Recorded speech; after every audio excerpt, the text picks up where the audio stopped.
আব্দুর রহিম আপনি লিখেছেন 3 তালাক দেওয়ার নিয়ম কি?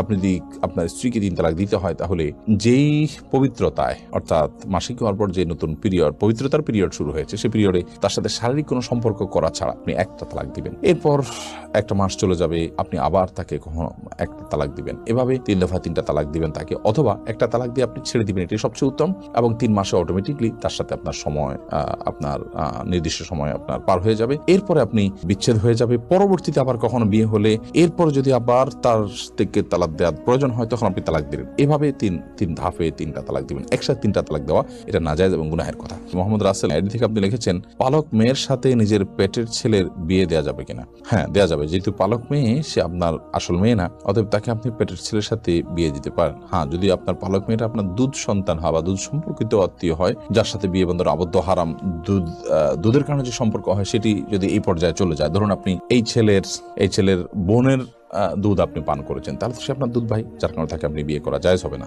তো এরকম কিছু যদি না হয়, জাস্ট পালক মেয়ে, তাকে আপনি লালন পালন করেছেন, আপনার দুধ পান করেনি সে, তাহলে সেক্ষেত্রে, বা এই ছেলের সাথে, আপনার যে ছেলে হয়েছে তার সাথে তার দুধের কোনো সম্পর্ক নেই সরাসরি, তাহলে সেক্ষেত্রে তার সাথে বিয়ে দিতে কোনো অসুবিধা নেই।